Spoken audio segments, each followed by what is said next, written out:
আসুন আজ আমরা পেঁয়াজ বাটা দিয়ে মাছের ঝোল কীভাবে বানাতে হয় একটু শিখে নিই। প্রথমেই আমরা 5 পিস রুই মাছ নিয়েছি, আর সঙ্গে নিয়েছি একটু 5 ফোড়ন, একটা তেজপাতা, একটা শুকনো লঙ্কা, আর একটা গোটা পেঁয়াজ, একটু আদা, 2 কোয়া রসুন, আর অর্ধেকটা টমেটো বাটা।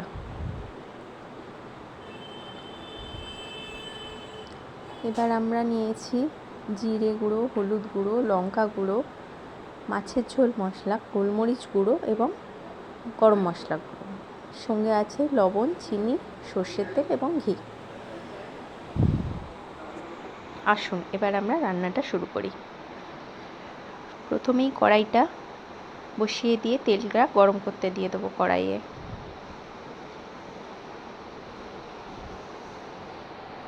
এবার তেলটা গরম হয়ে এলে তাতে মাছের পিসগুলো দিয়ে আলতো করে ভেজে নেব।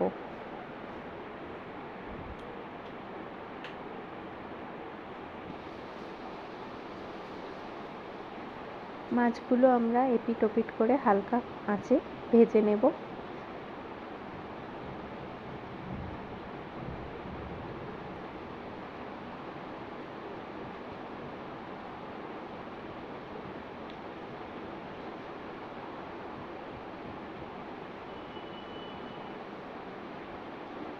এবার হালকা ব্রাউন হয়ে এলে মাছের পিসগুলো আমরা কড়াই থেকে তুলে নেব।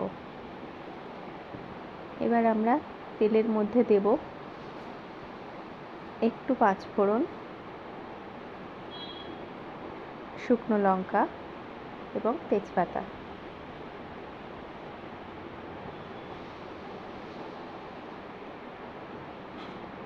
এরপর যখন 5 ফোড়নটা, শুকনো লঙ্কাটা একটু আলতো লাল হয়ে আসবে, তখন আমরা তেলের মধ্যে দিয়ে দেব গুঁড়ো মশলাগুলো।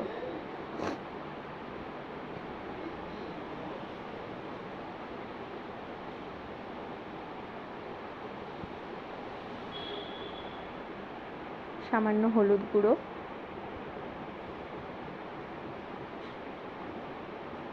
একটু কাশ্মীরি লঙ্কার গুঁড়ো, একটু জিরে গুঁড়ো, একটু গোলমরিচের গুঁড়ো এবং একটু মাছের ঝোল মশলা এবং একটু গরম মশলা। এরপর আমরা মশলাটা তেলে হালকা নেড়ে নিয়ে পেঁয়াজ বাটার পেস্টটা দিয়ে দেব। দিয়ে মশলার সঙ্গে পেঁয়াজ বাটার মিশ্রণটা ভালো করে মিশিয়ে নেব।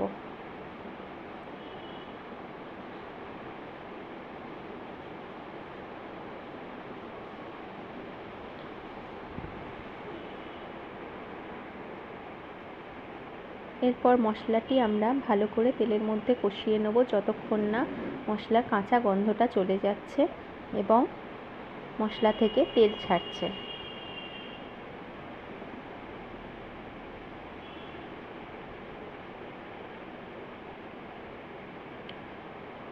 এবার মশলাটি যাতে পুড়ে না যায় তার জন্য একটু জল আমরা অ্যাড করব। এবার মশলাটি আমরা কষাতে থাকব।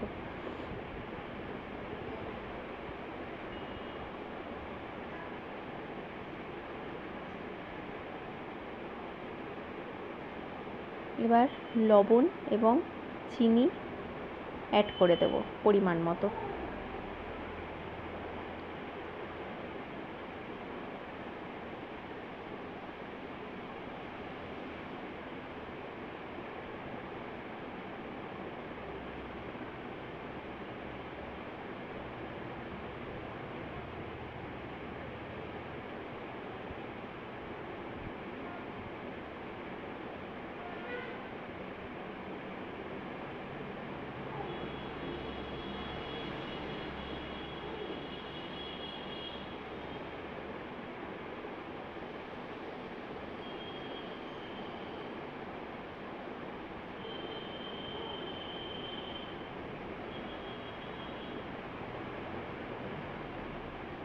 এরপর মশলাটি ভালো করে কষিয়ে নিতে হবে যতক্ষণ না মশলাটি থেকে তেল ছাড়ছে।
এরপর মশলাটি যখন ভালো মতো কষানো হয়ে যাবে, যখন মশলার কাঁচা গন্ধটা একেবারেই চলে যাবে, ঠিক তখন আমরা মশলাটির মধ্যে জল দিয়ে দেব পরিমাণ মতো।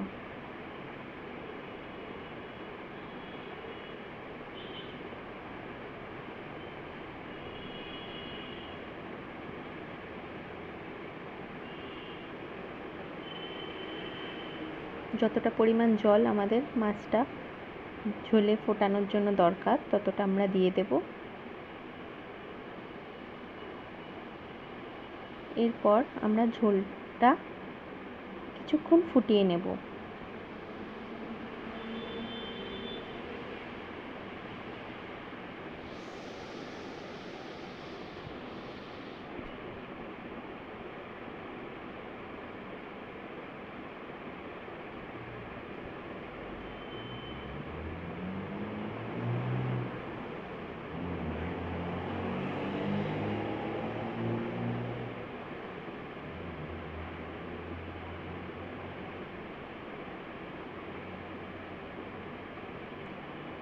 ঝোলটি যখন ফুটে এসছে, ঠিক সেই পর্যায়ে আমরা মাছগুলো ঝোলের মধ্যে অ্যাড করে দেব।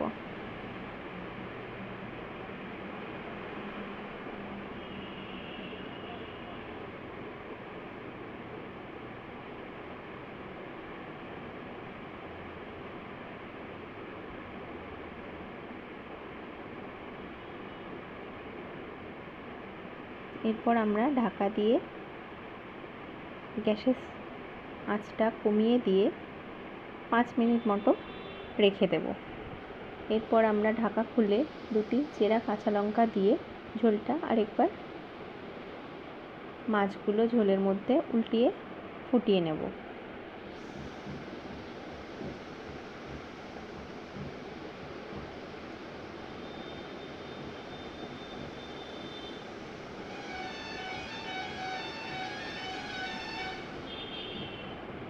আর একবার আমরা ঝোলটি ঢাকা দিয়ে দেব।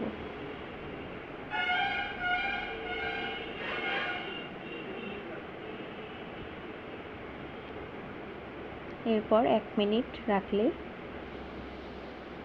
আমাদের মাছের ঝোলটি তৈরি হয়ে যাচ্ছে। এরপর ঢাকা খুলে গ্যাসের আঁচটা বন্ধ করে আবার ঢাকাটা বন্ধ করে কিছুক্ষণ রেখে দেব আমরা। তারপর আমরা আসুন মাছের ঝোলটা পরিবেশন করে দিই। দেখুন তো কেমন লাগলো আজকের এই রেসিপিটা। খুব সহজেই আপনারা এটা চটজলদি বানিয়ে ফেলতে পারেন খুব কম মশলা দিয়ে। ভালো লাগলে লাইক, শেয়ার, সাবস্ক্রাইব করবেন।